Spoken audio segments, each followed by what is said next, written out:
Are you ready? Yes. Yes. John Peckman Podcast, Connecticut Valley School of Music and Dance, beautiful downtown Portland, Connecticut. Come over the bridge, go through one set of lights, Bully Yui. Unless you're already here, you might already be in Portland. But people live here. With a music store with the red neon light in the window. Like and subscribe. Tell your friends. Tell your pets. Tell your plants. Tell everybody. Like and subscribe. If you want to be on the show with me, reach out. If you want to have a show of your own, just like this, Dave will tell you how at the very end of this podcast. And I am here with somebody I met minutes ago. Mr. Frank Renner. And just remember, everybody, his podcast is guaranteed not to rip, revel, run down the hills, crack, chip, peel, or fade. Guaranteed because as long as your hair lasts, you don't like the haircut, you get your hair back. John Peckman Podcast, everybody. See what I'm saying? Wow. A warranty. You got it right here. That's pretty wild. That's cool. Yeah, seriously. I want my hair back. You know? Me too. I used to have it to the waist. Yeah. There you go. All right. So, rock and roll singer. That's about as much as I know. I did watch your band a little bit. So I know a little bit, but I don't want to spoil it. So do you want to start there? What do you feel like you're most known for around these parts? That? Currently? In Portland, some people know me as an electrician. Okay. Some people know me as a singer. Mm-hmm. Some people, I live in Portland, actually. Okay. So it's kind of funny. So you didn't come over the bridge? Here. No, I didn't come over the bridge. I was raised right here. Oh, nice. But that's cool. But I'm actually pretty good friends with Dave, and Oh, cool. So everyone's friends with Dave. Yeah, well, something in the water around here. A lot of musicians from this town, and he's had a lot to do with it. Yeah, right. He really has. Yeah, that's for sure. It just been singing a long time. Mm-hmm. Kind of grew up doing that. Had some gospel roots and nice. Enjoyed other things. Anything with a harmony. Mm-hmm. Crosby, Stills and Nash, yeah, Eagles, all that. Things like that. Yep. Kind of where I got my start, I guess. Cool. What are you doing now that we want to know about? Well, right now I'm with a band called Jackhammer, featuring Jeff Sajak on drums. He's a former drummer for a band called Crier, which a lot of people know about. I've heard about this. I've heard about this. They had the likes of Jimmy Bell on guitar. They had, I've heard some about others. that. Yeah. I don't remember all of them, but at the late stages of their career, I was only barely able to get out and see them. Oh, so you're the kid. I'm kind of young. Yeah, you're the young guy compared to them. Yeah. But we've got Efrain Aguero on guitar. He's awesome. Mm-hmm. Very good showman. He just plays over the top, under, sure. behind his back. Yeah. Does all that crap. Yeah, and that's it's awesome. Fun. Jason Geiger on bass. Fantastic bass player. Mm. And a great friend. And so we're having fun doing that. We've got some gigs coming up. We just played the Hungry Tiger, which was kind of a milestone for me. Never played there before. Oh, hey. So I met my wife there in 1994. You met your wife there? I did. Yeah. Nice. Good Still stuff. together.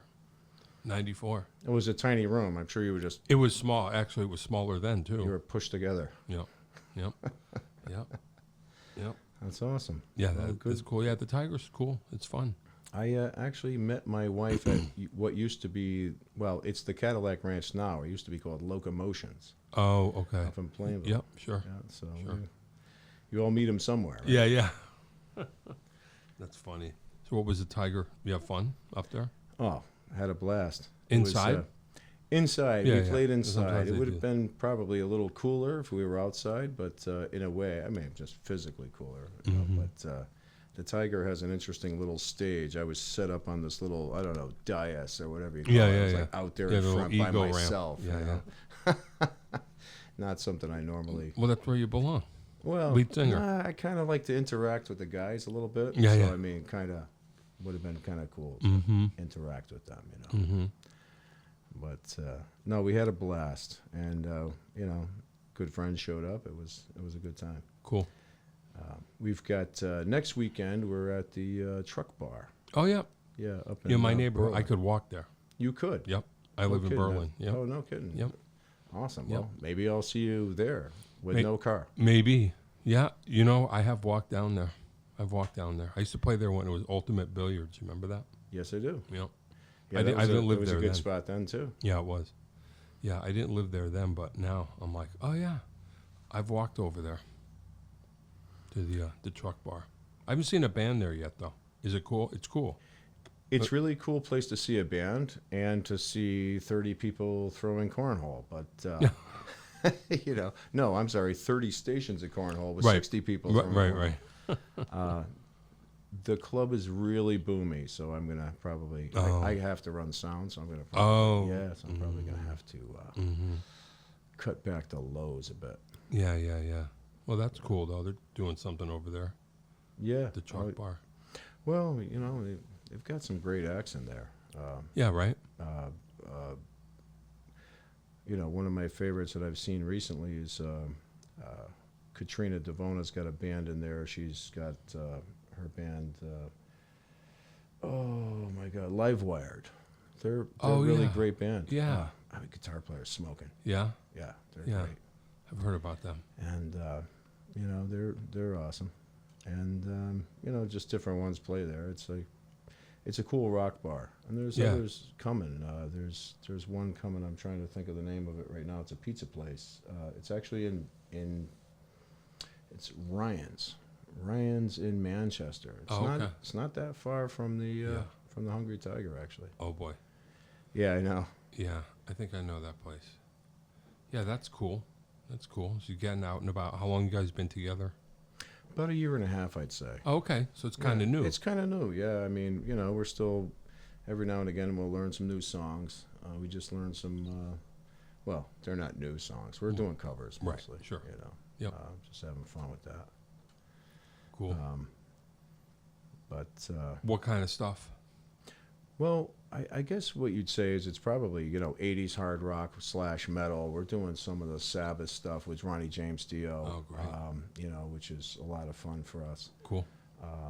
But we do Def Leppard, and, we're not doing like, Pour Some Sugar on Me or something like that, but it's like, old stuff. Mm-hmm. Some old Scorpions, White Snake. Yeah. So kind of doing that sort of hard rock thing. Mm-hmm. Which is kind of,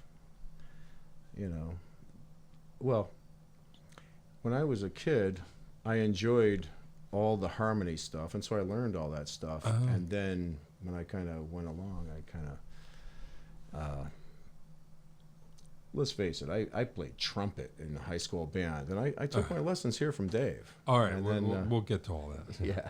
So, that's cool. So, all right, tell us how. You want to tell us how Jackhammer, how that all got together? Whose idea was it? How did it come together? Or do you want to go back to the beginning of your musical beginnings? I can talk about Jackhammer. Yeah. I can kind of tell you just a little bit previous to Jackhammer for me. I actually tried out for a band who was awesome. And I really wanted to be part of that band. And they told me flat out, they're like, you have no stage presence. Like, you're a great singer, but you have no stage presence. And I was like, wow, that Are we going to name this band or no? I can, but I don't know if I need to. I still respect those guys and everything like that, and maybe they weren't wrong. I don't know. You had sung in bands before or no? Oh, me? Yeah. Oh, yeah, since I was 17. Okay. So they had no problem with my vocals, but they told me I had no stage presence, and I was like, wow, I think you want me to have all of it for you. Yeah. Kind of. Anyway, I dropped 40 pounds. And I talked to my wife, and I said, I'm going to grow my hair out. What do you think? I'll get back in a hard rock Old band school. or whatever, And she's just like, rock it, honey, do it. Nice. And I was like, okay, cool. That's cool. Hey, when your wife gives you permission to do this stuff, you can get back to it. Yep. Yeah, totally. Yeah. So anyway, yeah, it was. So it's like the rebirth of. Where I was, I guess. Yeah. And And so anyway, along those lines, all of a sudden my friend Jason Geiger calls me and says, "Hey man," he goes, "I got a job that's, tailored for you." He goes, we've got the singer for Violent Rain on the hook." He goes, "But I really think that we're looking for that 80s guy, that sound." Hey, that's cool. And so he was like, "Why don't you come down and try out?" Okay. And so I went down and tried out, and they didn't accept me right away. They had to keep me off kilter. You I had guess. too much stage presence. No, Imagine. not really, I'm sure. And they're like, "We're looking for someone a little more low key." Imagine. No, I'm sure that wasn't it. Yeah. No, I had some chops to get down, and I came back, and but the bottom line there is that I actually got the gig, and there from there on we solidified the arrangement, and that was that, and that's what you got to do sometimes. And Jeff Zajac had been out of the scene for a while. Okay. And I mean, he was the man back in the day. Yeah, that's what I hear. And I mean, right or wrong, nobody hits harder than this guy. He breaks like 4 sticks a gig. Yeah. I mean, he can, he can keep my family warm for the winter with the with the sticks he breaks. Totally. But no, he's an awesome guy. All of them are great, and just having a blast with those guys. And Jason's been getting us a lot of great gigs, and Cool. Wow. Oh, thank you. Coffee. Wow. Huh? Nice. Wow. Hey, Morgan's here. Look, you can't see her. She's hiding. Morgan, thank you. Oh my goodness, thank you. Thanks for the hospitality. Oh I yeah. appreciate it. Oh yeah.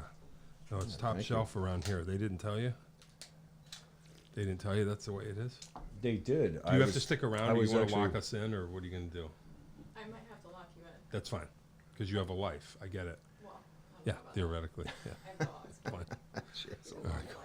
life. No, we don't really have lives. Awesome. Just sort of. This is what we hang out. Yeah.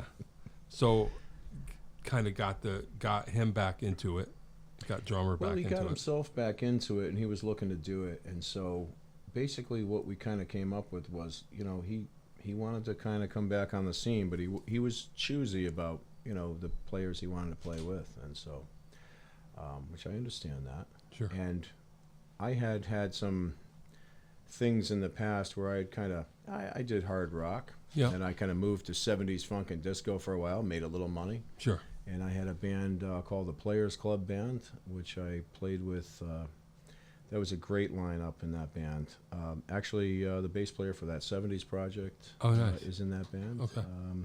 Was in that band. Stephen Blade from Middletown, great drummer, was in that band. He's played with everybody now, and like yourself. Huh. And just a great lineup. Joe Tyne. My wife actually sang for a while. My wife, cool. Karen Renner, sang with that band for a while. And we did well. We made some good money. But I had that kind of hankering to go back to the roots a little bit. Yeah. So Yeah. definitely I had done some things where I had kind of had some people actually well, people had offered me positions to be in certain bands where I turned them down, and management that I turned down, and over the years I've had some regrets. Uh-oh. And and so I said, well, you know what, maybe this is the time where I can at least kind of get back out there and show people that I may be still relevant. I gotcha. on vocals. If that makes any sense. I think so. The redemption arc is what the kids call it. Is that what they call it? Yeah, I had a kid ask me, "Are you on your redemption arc?" No kidding, huh? I guess so, right? Yeah. You're kind of coming back, righting the wrongs. Now, you've played with everybody. I mean, I guess. Is that what they you say? have. I've been out and seen you play. So Oh, really? Yeah. Oh, okay. Yeah, I've seen you. Carter Farm was one of the last times I saw you, but it was a great show. Who was I a couple playing years with? ago now. Who was I playing with? You were playing with somebody who came up out of town, and they needed a drummer, and you were in there. You know, they were like, who are we going to get local to fill the spot? And Oh, really? yeah, and I just don't remember exactly because it was a couple of years ago. My memory's shot. You know Yeah, how it goes. mine too, because I don't remember. But do you remember playing at Carter Farms? I know those words. It's in Colchester on the, you know. Yeah. No, not Colchester. I've played on farms. I get them mixed up. Twin Holes of Marlboro. You're headed out to Marlboro, and when you go up the other side, it's a farm on your left. They got like an airplane outside. Oh, I know what you're talking about. They got like a barn in the back. It and was when Kevin was yeah, I know what you're talking about. It was Barry Seelan, right? He came, the organ player. I honestly It don't doesn't- remember you don't the remember. names of the Yeah. folks, but Carter Farm. all I know, it was awesome. It was a great show. Yeah. Oh, thanks. Yeah, you guys kicked Yeah. ass. I was like, Yeah, I remember. do I I do. remember I do everything? remember that. No. I do remember that. Yeah. but yeah. Yeah, it that's was cool. It was a good time. Cool. And anyway, so what are you doing now? What am I doing? Yeah, what are you doing now? Who cares? Come on, man. Well, what I'm doing, I'm in a. I do pick up gigs. Whoever calls, you know, every once in a while, and so not playing as much as I have, but that's okay.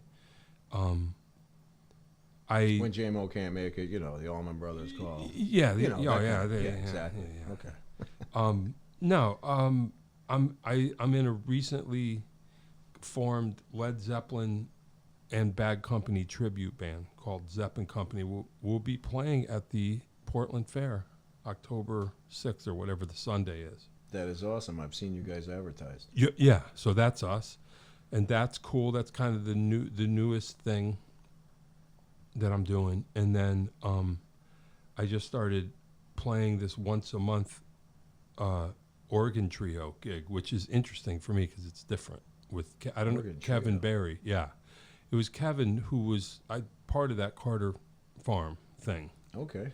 And do you know Tim McDonald? You know Tim? You know, that name sounds familiar, Yeah. but I'm not placing him right Yeah, now. it's all right. He's a great guitar player, singer. So it's just a trio, organ trio. And it's interesting for me because I've never really done that too much. And to learn to do that on the fly is kind of cool. Yeah. So I'm doing that once a month. And then the Zeppelin gigs are about, 1 gig a month right now. Who's your keyboard player on that Zeppelin thing? Zero. None. Yeah, no keyboards. Oh, man. No keyboard Zeppelin. Okay. You know what I mean? Just Yeah. 4-piece singer, guitar, bass, drums. That's it. You know, because we do Bad Company too. So it's that's right. you know if Company. right. Yeah, but Good we don't do stuff. that tune because there's Oh, you don't do it? Yeah, no. Okay, that's right. So like when Zeppelin gets keyboard E, we do a Bad Company tune, and it kind of evens out. So it's more of like the rock songs. But that's kind of what I'm doing lately, and they're both challenging in a different way for me because I don't. You know, you got to pick up Bonham stuff, the shuffles. well, that's why I wanted to do it because I'm almost, but that's the big one. And for me, part of me wants to go, okay, but then the other part of me goes, okay, it's time. It's time to figure this out. I'm sure it's like you with Ronnie James Dio. You're like, and then you're like, no, you know what? I'm going to do this. So Ronnie's got an interesting thing that he's got. He's got this.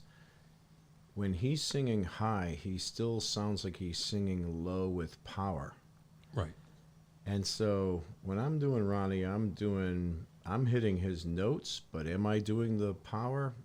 There was only one Ronnie. Well, yeah. You know what I mean? So. No, that is true. I mean, That's true. For such a little guy, he had such an amazing voice. Yeah, crazy. Yeah, I'm a fan. So tell us about growing up in Portland, music-wise, how it all started and all that. Okay, so when I was about probably 11 years old, next door to me, a family moved in. A family moved out, which were great, and a family moved in. They were the McGinleys, and so finally there was a boy in the neighborhood, who I could pal around with. I had some other guys in the neighborhood, but they were involved in other things. So he was involved in music, and one day, we palled around a lot, played some football, played some basketball, and then his father bought him a guitar, bought him a blue Kramer. Oh boy! And this would have been what year? This would probably been about 86, I'd guess. Okay. And so he woodshedded, and I didn't see him. And I didn't see him for like 6 months. Yeah, right, He right. came out. Right. He came out one day. He's all pale. He's blinking. His hair's all long and stringy, and he's just like, I'm like, holy shit, where you been? What man? happened? Yeah. And he's like, This is what happened. I've been playing guitar. Yeah. No shit. Yeah, and he was playing Malmsteen. Right. He was doing like, I mean, I'm not going to say Far Beyond the Sun, but he was doing crazy stuff, and I'm just going, holy crap, He's like, he goes, I need you. He goes, I know you can sing a little bit. He goes, I need you to sing to keep my place in the music, so I can, And I'm like, okay. So I started hanging out with him and in the basement, singing songs and doing some stuff. What was it? I tapped on the table and it got a little brighter. Something happened. Anyway, so we're best friends, and his name is Jerry McGinley. He lives right here in town as well. Cool. He was my best man. Is he still pale? Is he pale still? Well, he's Irish, so he's a little pale, right.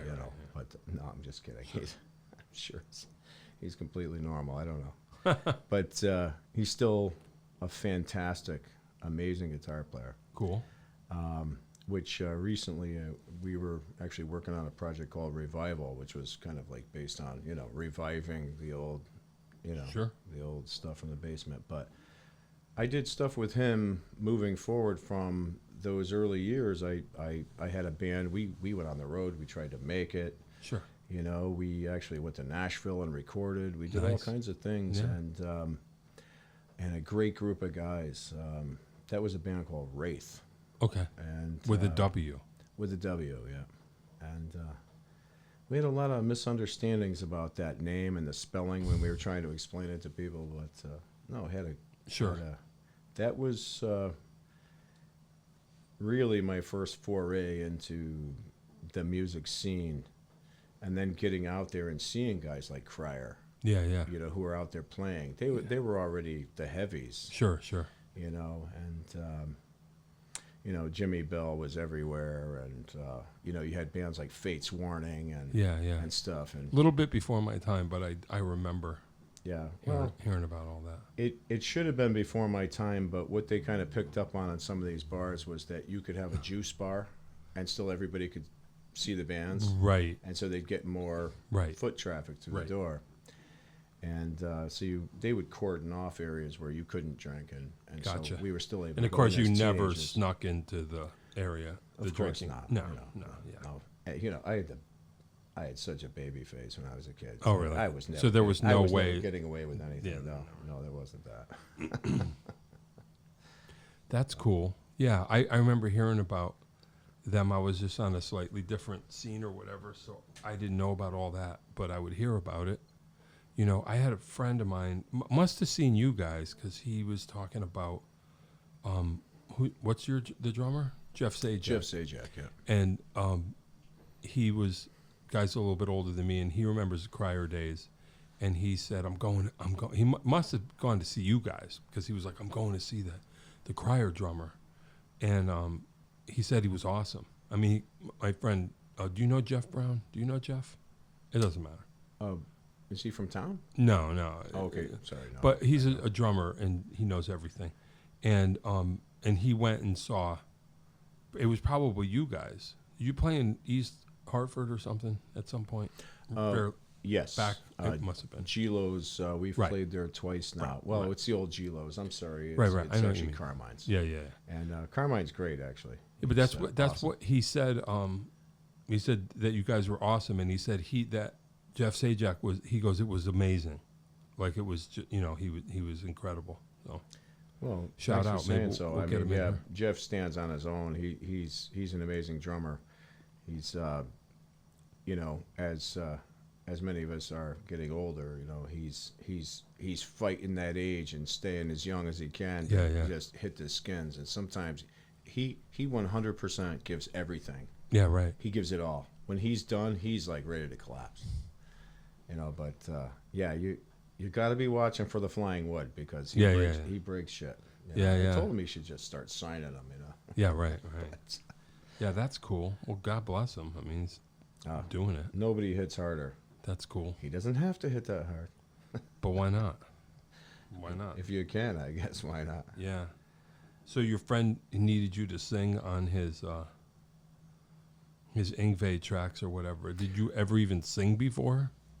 Well, yeah. Let me you were back ready up and for say we weren't singing on Ingve tracks, Or but whatever, we did like but, I'll See the Light Tonight or something like that. But had I sang before? Yes, but even in those beginning times, I mean, I sucked.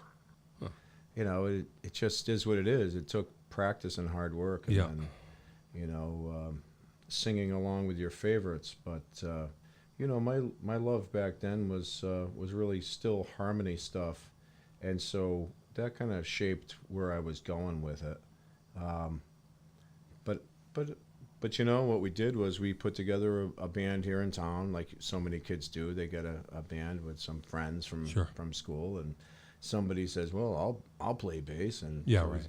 There's a guy here from town, Alex Lipinski, Okay. and then another guy, Scott Edgar. He lived over near me, near Jerry and I, and we had the band. There was another drummer that we had, Kevin O'Neill, which is a name from this town.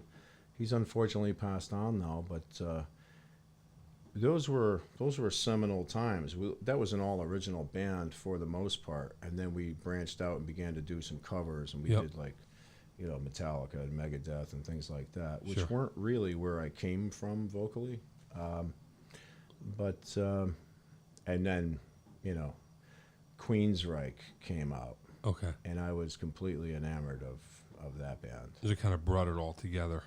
Yeah, I mean, that kind of was like, wow, I was kind of there, and some of my stuff that's actually out there in the web is, you can hear that I was trying to sing fairly high back then, but the Queensryche stuff it blew me away. Yeah. And Jeff Tate, what an amazing singer. And I mean, some of the other singers who I, liked back then, like Rob Halford, Judas Priest, and stuff like that. Sure.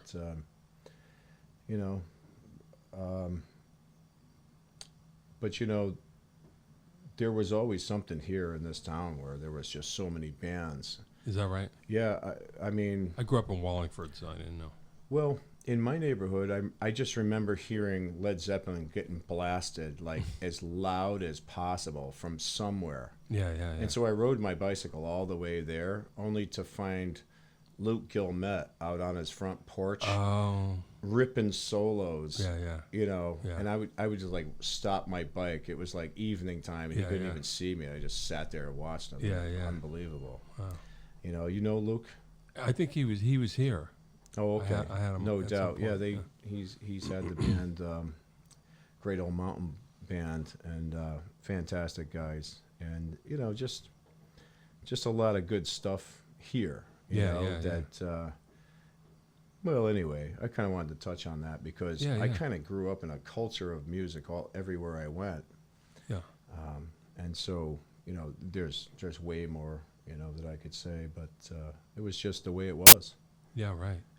Not a bad town for that. Not a bad town for music. Weird, huh? It is weird. You think about it. Yep. I never even knew, growing up in Wallingford, which was no big deal, but I didn't even know that Portland existed. I mean. Yeah, that's not surprising. It's kind of a well-kept secret even now. Yeah, right. So, it's kind of got to leave it to Beaver feel around here. I guess. Yeah. If you get to the backside of town, it kind of is. Yeah, right.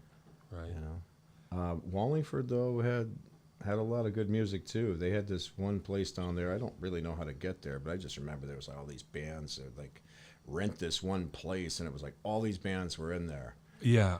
It depends. It could be. I know what you could be talking about, but it depends. Yeah, it just seemed like there had to be like, I don't know, 7 or 8 bands in this one warehouse, and they would rent it out to just bands. Yep. Yep. I remember. I know what you're talking about. If you know what I'm talking about, yeah. And a lot of them were hard rock, like metal, like us. Yeah. And well, anyway, Yeah. Anyway. Yeah, that's Wallingford. Cool. So kind of became the rock singer by default, kind of. It's like you say, if you could do it all over again, you'd be like the harmony singer kind of guy. More harmony vocals. I like to tell people that I would make somebody a badass backup singer. Hey. But there you are up front instead. Yeah. Why, because no one else would do it, or? Do you know that everybody thought that it was gay to be the singer? Oh. No, I didn't know that. No. I mean, you wouldn't think that, right? Right. That doesn't. Right. It's like in your mind, yeah, you're just like. But I don't wanna be when we were kids, yeah. The way guys are, the way guys think, they just go, oh, the lead can't singer do that, and it's like, not to put any stigma on anybody. Sure. I'm just saying that. Yeah, right. With young boys. That's young boys, and they say these things, and you go, nah, it's really not like that at all. Yeah, right. Fact is, the ladies like singers. Sure. Well, maybe that's why the other guys are saying that. If they're trying to discourage people from being singers. Yeah, they all wanted to play drums, play guitar, play bass, play the cool stuff. They got something in their hands. They can swing it back and forth. Yeah. David. Uh-oh, there he is. I think she already took pictures, but go ahead. There's never too many. Yeah, I was, that window fell open at some point when we were talking. I opened the window thinking maybe there would be some transfer of coolness, but I think it's just as warm outside as it is in here. Oh, yeah. And that's okay. That's okay. Climate control Dave is here. That's what we call him. He controls the climate. Yeah, far out. So you were saying when did you meet him? Dave? Yeah. Oh God, when I was probably about I'm gonna guess 6 or 7. Whoa. Yeah, I mean, I always wanted to play trumpet. Oh wow. And so my parents told me that I had told them I was going to play trumpet from when I was a little kid. So they got me plastic trumpets and things like that. Oh, that's weird. Same, I wonder why. Do you know why? I have no idea. Yeah. None whatsoever. Because trumpet is kind of the lead singer of the band. Yeah, I didn't. Kind of. But I've got probably 2 or 3 at home right now, and I can still run a scale, but beyond that, my embouchure's gone. I can't. But I used to be first chair. Hey, that's cool. And I got my lessons from Dave. Right. Wow. Dave Kosminski, So baby. you came here to Connecticut Valley School of Music and Dance. Since I was a little kid. Wow. He taught you to play trumpet? He had someone here teaching. Yeah. But it was him the entire time. Hey, that's pretty cool. Touched a lot of lives. Yeah. Still does. Doubt. Yeah. That's right. Yeah. Stop touching lives. Stop it. The fact is, he's teaching my daughter guitar. Hey, that's cool. Yeah. Yeah, why not? It's awesome. Yeah. That's how it goes. Yeah, she's getting better and better at it. Yeah.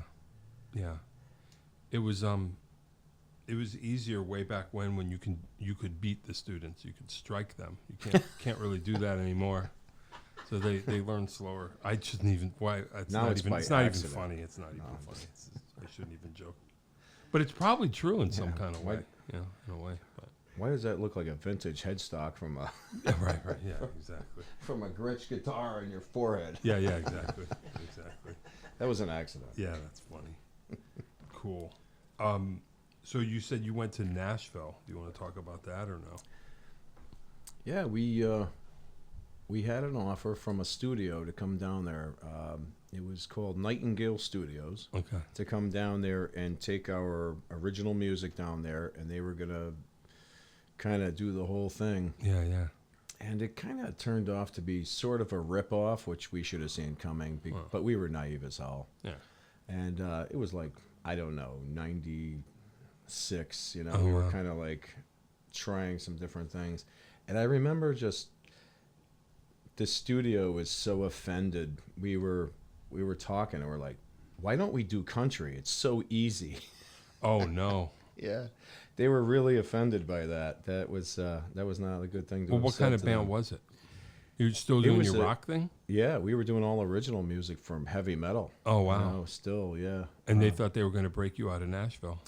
Well, or something. They were taking on a lot of new acts back then. They were, and some of country now, mainstream is actually showing that they really grabbed their influences from a lot of different places now. Sure. Even hip hop. But, they were looking in to see what would be the next thing, and so, and really the studio was looking for who's going to come down here and pay for our studio. Yeah, right. And so, we You're were like, hey, we will. And we did, and I'll never actually regret that, doing that, because we actually got to meet some pretty cool people. We even met a couple of stars, and their name escapes me at the moment, but if I was able to say who they were. Sure. I wish I could remember. I'm bad with names. That's okay. But anyway, yeah, it was a lot of fun. You see people at dinner, they're just hanging out. Nice. Send them a bottle of whatever they have going on at the table. Yeah, right. They give you the nod, and then, grant an audience with them and you say, hey, how's it going? And fist bump or whatever. Yeah. That wasn't really a thing. No, it wasn't a thing. but the spirit of the thing. Yeah, totally. But yeah, great time with a bunch of good bros. Yeah. And we're still all friends to this day. Oh, well, that's cool. Yeah. So it didn't break up the band or anything? No, grunge did that. Oh, okay. Yeah. To be fair. Yeah, right. Grunge was the new du jour of the youth, and we were passing to one side. And so now a lot of the stuff is making a recurrence, and so that's I said, you know what?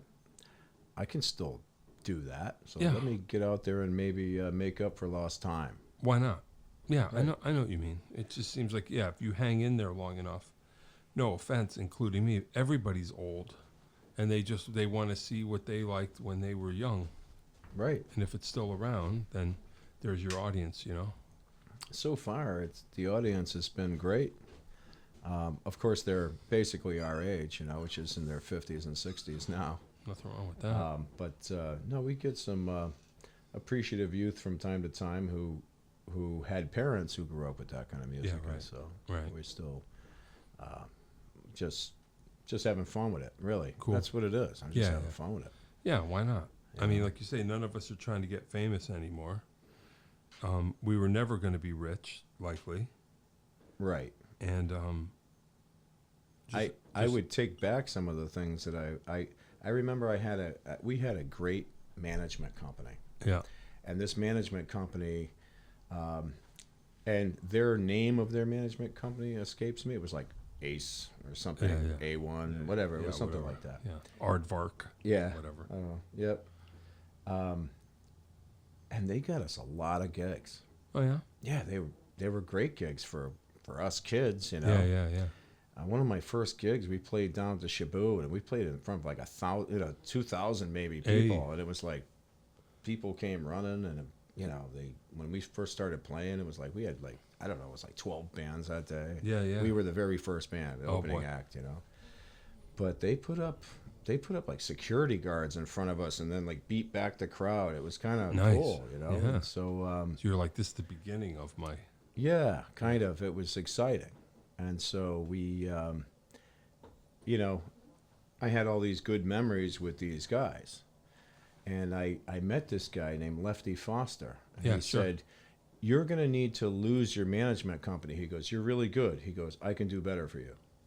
And I was like, who the hell are you, bro? Get the hell out of my face. These guys are putting me, on Woody's on Fifth. They got me opening up for Blue Oyster Cult and Twisted Sister. Who the hell are you? Yeah, right. Yeah. And so I was wrong. Well, yeah. I was wrong. Well, who knows? And then years later, Jimmy Bell asked me to actually start a band a project. Who I was actually living with a bass player buddy of ours. We were roommates, and Jimmy was like, hey, you can front the band with me, you guys are really good, I want you to do this. And I was like, no, I'm hanging with these guys. I was like, in retrospect, I could have done two things. Yeah, I know. Would have been kind of cool. Yeah. I guess when like you say, when you're young, Well, you feel this loyalty. Right, you you're down with That's your what bros. it really was. Yeah. It's just loyalty to the guys I was with. And Yeah, I know. I hear you. so you got these retrospectives, you know. Yep. You kind of go, No. should have done that differently. I know. Yeah. Yeah. Yeah. You ever have something like that happen to you? 100%. I was just thinking about it. You just Care caused to me share? think about it. Well, yeah. I mean, we all had our bands. I mean, I sometimes wonder. You're like, geez, I wonder how close we were, or what we were thinking, or what we expected to happen. But there was a time when I was, like 21. I was just kind of getting my start. Got out of high school and just playing cover gigs around, and it was cool. And I got involved with this band out in kind of the northwest corner, way back when, and they had, a truck and lights and a salary, and it was like I could quit my job, kind of. Wow. It was like, oh, we're gonna actually do this, and we were gonna make it, and we had all the stuff, like you say, like the management and all the thing, and it was all, and we all hung in there. And he eventually kind of disintegrated after a while, when we kind of realized. But I mean, yeah, it felt like, oh man, this is gonna happen. Like this is actually, this is the thing. Right. And it was so long ago. I kind of remember why it didn't, but yeah, you just hang in there and you just go, I wonder. Yeah. Your nose leads you to the next thing, and yeah, I mean, well, you kind of wonder what would have happened. Well, to be honest with you, I mean, that thing was so long ago that I'm sure, as you know, like once you get older, you realize, like I got to a certain point where I just said, well, even if that had happened, it would have been over by now, and I would have had to have figured out a life. You know what I mean? Like, yeah, outside of that. Yeah, it would be like, I mean, I suppose it's a long shot, but like, it was kind of a scenario where there was like a lead guy who wrote and was the singer, and then there was the band, and it was really cool. But it would be like, like, no disrespect, but like, what is Huey Lewis's drummer doing really, like right now? You know what I mean? I'm sure he might be fine, but I'm just saying, like, it would have been over by now. I mean, like, Max Weinberg managed to hang in there with Bruce, but I'm just like, even if it were huge, the drummer, unless you get publishing on something, I'm just going to be hanging around anyway. Am I ever going to make I Quit money? Probably not. One of the things we did was, when we were writing, we considered But it was ourselves a fantasy back then. You just thought, we'll get signed and this will all take care of itself. And you realize that would have just been the beginning of a whole other thing. Anyway. Jerry McGinley and I primarily did all the writing in Wraith, and then we lost our guitar player Scott Edgar and picked up another guy, who more than adequately filled his shoes, and Tom Myers out of Bristol, But we always gave 100% credits to everybody. We gave writing credits and everything. We shared it. It was never like it was the me factor, because this was not to be honest with you, most of it was written by Jerry and I. But we didn't sit there and like, the drummer's our bro. Chris Crespo was our bro. Well, it's not like you're going to sit here and go, oh, we're going to, what's he got? Nothing? That's one way to do it. He was there when we were writing. He threw his beats to it. You know what I mean? Yeah, you do see that sometimes. Like, I don't know if you noticed, but like, if I'm not mistaken, but like the early Van Halen records, all four of their names are on everything. You know what I mean? As it should be. And Foo Fighters are the same way. They're all on the writing credits, and it's just kind of like that just ends it, where you're just like, okay, you know what? There's not going to be a thing. Yeah, there doesn't have to be this I versus we, you, them. But I bet you that all comes down to, now that we're adults and you can speculate on what the industry really is like, it's, when you think about all those scenarios, it's probably just a manager getting in someone's ear. True. Because they want that person to get a bigger piece, and that they can represent that person. You know what I mean? So there's always that thing I understand that. Actually, when I was in Nashville, they told me, they said, you're going to wind up needing to, this band is going to be your road band. They're your bros. Right. But your studio band won't be them. Right. And we'll put you in the studio. And I'm just like, what? No. Right. Sure. And they're like, yeah, no, we really need a studio band to be doing what you're doing. Sure. And they'll be your road band. Sure. And I'm like, I don't think that's how it works for me. Right. I've been in the studio with these guys 3-4 times. And that's why they said, okay, thanks, next. And they're looking for someone to play the game. Maybe so, but here's the thing. At the end of your days, when you're gasping, looking up at the ceiling, taking your last breaths, you're never going to wish you stepped on another neck. You're not going to wish you grabbed another brass ring because it's just a bag of shit to hold. Sure. You're never going to wish you put somebody down or worked overtime. Right. It's just not where it's going to be. So, but when you're young and you're so full of it, you think, the answers to everything. It's right there. It's right around the corner. It's going to fix everything. Yeah, I guess that's true. But I don't know. Thankfully, I never got. I was always loyal to my guys, and that's cool. On race day, you run what you brung. Right. So you run with the team you got. Right at the end. And so so Jackhammer's my team, and that's who I'm running with right now. You know what I mean? Yeah. So that's kind of where I'm at. Loyalty matters. Yeah. Do I wish I had done some things differently over the years? Yeah, because I didn't realize that you could have more than one iron in the fire. Right. And you weren't being disloyal by that. Right. Well, that's also the young man thing too. You're going to just push something all the way without. When you get older, you realize you might have to do more than one thing. Right. I Actually, guess. There's kind of a funny thing. It's like funny to some people, but I've been talking to my wife about. My wife's actually a fairly good singer. Okay. And you said too. I've been talking with her about doing like a little yacht rock project. Yeah. Just her and me. We don't need a lot. Yeah. And if somebody plays or whatever, we'll have them sit in with us and do these things. Somebody could sit there, a drummer could sit on a box and do. Yeah, right. Those boxes are amazing, actually. I will never play one of those.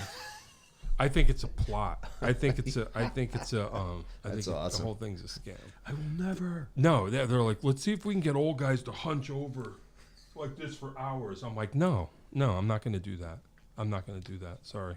I'm not either, because I got a secret for you. I couldn't carry a rhythm in a bucket. Oh, okay. Well, I'm just saying, I see guys like literally for hours hunched over. Like, I'm like, why? Like, I'm at the point, like if I drop the remote, I just go, I don't care. I'm not going to bend over. Like, I don't bend over. Okay. That's the thing. You know what I'm saying? So yeah, those boxes, not for me, but that's okay. I understand where you're coming from though. That's perfect, actually, for a drummer, because you're probably also not going to like play the electronic drums either. It doesn't matter. I'll figure it out. I mean, whatever the gig is, I'll figure it out. I would figure it out, but I'm not going to hunch over a box like with my spine like this. Well, I'm talking. I'm talking somewhere at a duo. But there's the thing. I'm juxtaposing one thing, hard rock / metal against something else, because there still is that lighter side of music for me that I have an itch to scratch in a way. It's that harmony, it's that that kind of thing, and then being able to spend that kind of time with my wife would be kind of pretty cool too. Most people want to so you want to bring your wife into your hobby life, into your. I've got a shit ton of hobbies, and she can be in any one of them. Oh, all right. Oh, yeah. Wow. Yeah. Because I make up hobbies just to get the hell away. I don't mind hanging out with her. Oh, well, that's nice. She's cool as hell. Hey, that's cool. Yeah. Wow. I wonder what that's like.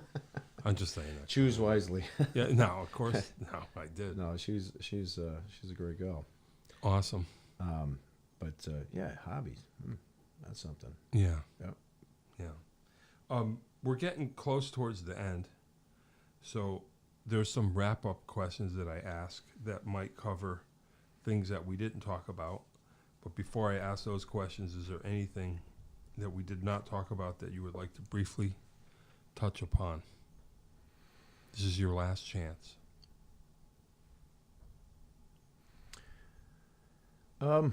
I guess I would say to anybody who wants to do music, you're going to have to work hard. Yeah. It's hard work. People have these ideas that what you're doing must just come naturally. Yeah, yeah. And as a drum teacher, you could tell anybody, any of your students, it's like, hey, sure, you're a natural, and in 10 years, after a lot of hard work, you're going to be great. Yeah, kind of. But it takes hard work. Yeah. It's not like you instantly get that. It doesn't, I told you earlier, I have tapes somewhere that prove that I sucked in the beginning, and that's just the way it is. And so now I suck a little less. Which and is I always still the goal. learn stuff, and thankfully, I have had the blessing of surrounding myself with musicians over the years who don't just tell me that I suck. They actually give me instructions and say, and this is how you can do it differently. Yeah. And you should develop a thick skin and not be so egotistical that you can't listen to people when they tell you, because all they're trying to do is make the entire unit even better. Sure. I mean, unless they're mean about it, and then you slap them. Right. No, I'm just well, kidding. that's fine. Yeah. Yeah. Yeah, they had it coming. No, I think you're right. I mean, that's true. I mean, if you're lucky, like you, and like you say, your friend, if you're lucky, you'll get pale. Like there'll be that time period where you have the time to spare and you can immerse yourself in it and get those hours in and make some real progress while your friends are out playing football or whatever. And like I say, you emerge out of the basement pale, but you got hold of it. And then you're kind of, that's the thing. Is like yourself, I'm sure I worked really hard. I didn't think about it as work, but it actually was, because I couldn't stop.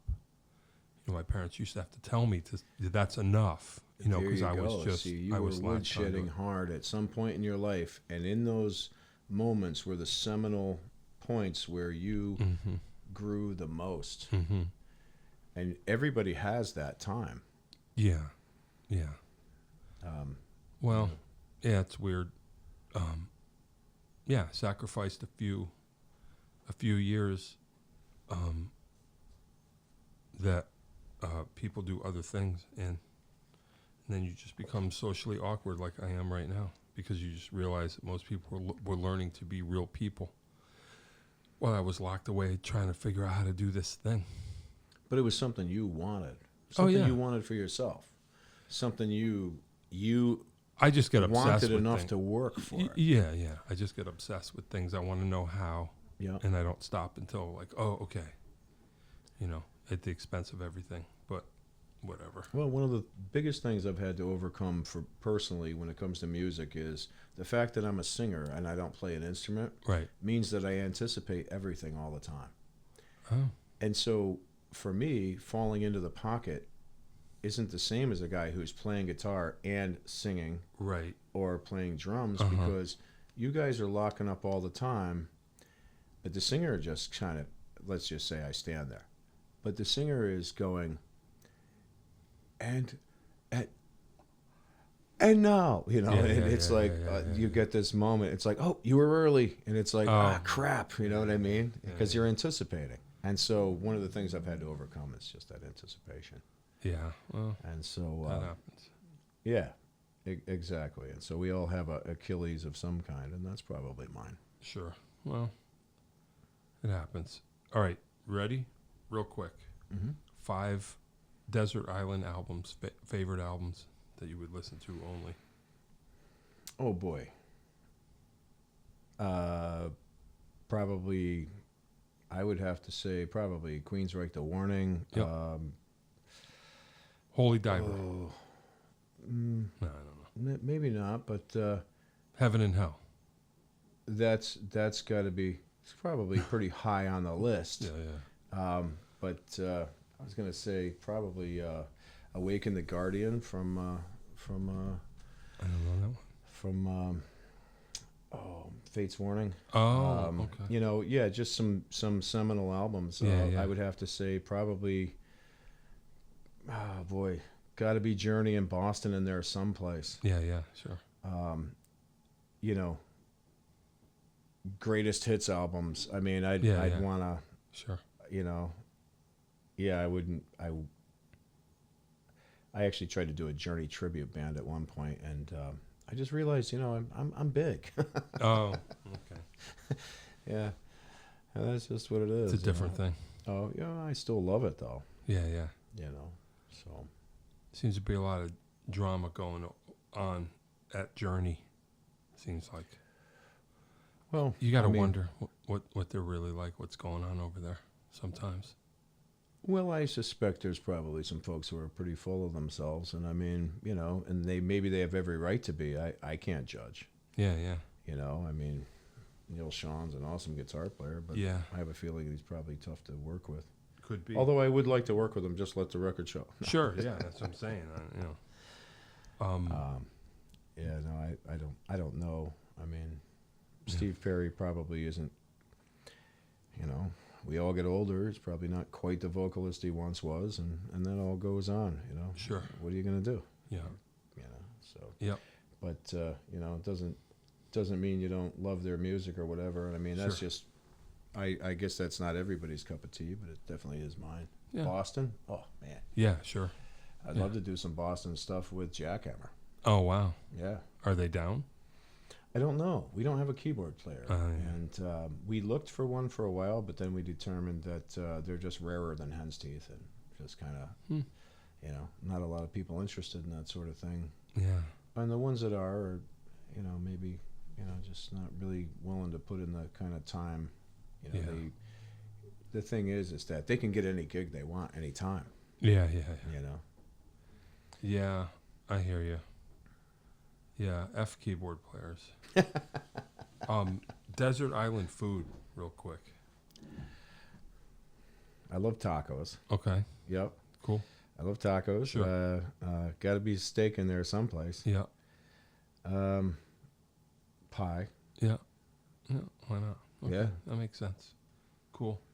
Can you think of a show, a concert that you saw that changed your whole thing instantly? That blew your mind? That comes to mind? There were some different shows that blew my mind, but I guess, you know, changed musically for me. Yeah. I mean, Pink Floyd. That was an amazing show, one of the shows that I've seen. Grateful Dead was another show that I saw that was amazing to me. Not just the show, but the outside show. Yeah. You know, but one of the most memorable shows for me was the New Haven Coliseum and seeing Iron Maiden. It was the loudest thing I'd ever heard in my ears. Yeah. And I want to say Ozzy opened for him. Wow. You know, and that would do it. And I remember Jerry's car wouldn't start, and so we were out there, and we had grain alcohol, and I dumped that right in the carburetor, fired it. Right up. Hey, there you go. That's funny. Yeah. That's funny. Yeah. All right, cool. We could get out of here. We could. Yeah. You know? We're good. Yeah, man. I appreciate you coming by. Well, you know, it was great. Thank you for having me down. Why not? I wasn't expecting it, but well, you know, tell your bandmates to reach out if they want. You know. Yeah, Why absolutely. Not? You know what I'm saying? And tell everybody again, where can they see you? Me? Where can they see you? Who cares? You're seeing me right now. Yeah, no, I know, but where can they pick up the podcast? The podcast? Yeah. Well, you know, we're on YouTube. Yep. We're just about everywhere that podcast can be heard. Spotify, that kind of thing. All that stuff. Okay, yeah. I think. And so we just look up John Peckman podcast. And it'll come up. Nice. Yeah. You can hear it. You can see it. Probably you can smell it someday. That'll be next. But yeah, no, it can be seen. Yeah, I don't know all the Dave knows all the places that were audible, but it's out there. Cool. You know what I mean? Yeah, because you've had some interesting people over the years, and I got to be honest with you, I'm not tech savvy, not like you, not like Dave. I'm not tech savvy. I'm not either, really. And, but So I haven't seen all of them, but Yeah, it'd be cool to catch up on some of the back. Jimmy Bell was here. I'll show you how to do it when we're done. All right, That sounds great. we're gonna get out of here, right? Okay. You ready? Yep. Oh, you're not gonna hear the music. You don't have the headphones on. All right, Frank Renner was here. Jackhammer. Is it one word or two? It's one. Oh, one word. Jackhammer. Jackhammer. Playing at where are you next? The Truck Bar. I'm playing Truck Bar on October 5th. Hey, you know what I'm saying? Yep. That's the night before I'm at the Berlin Fair. Nice. Was Eppenco. So make it a double, boys and girls. Go to the Truck Bar. You know what I'm saying? I think I have. All right, you may see me. All right, have a good one. Frank Renner was here. There we go. Hey, you know what I'm saying? I just made plans for October 5th. Connecticut Valley School of Music and Dance, beautiful downtown Portland. I could walk. I might walk over to the Truck Bar. Do it, baby. I might. Like and subscribe. Tell your friends. Be on the show with me. Reach out. Have your own podcast here in our beautiful studio. Dave will tell you how. Thanks a lot, Frank Renner. Thanks for being here. Have a good one. Thanks, John. Appreciate it, bro. You got it. That is all. If you'd like to start your own podcast, give us a call at Connecticut Valley School of Music and Dance. Our professionally designed podcast space is here for all your recording needs. Rent out our studio to do interviews with up to 4 people, to record audiobooks, social media content, and all other recorded material. Our rentals include a private studio along with our professional-grade podcasting equipment, and we can customize your output to whatever your needs are. We also have green screen capabilities, which will expand to video capability if you so wish. So check us out here at convalley.net/podcast.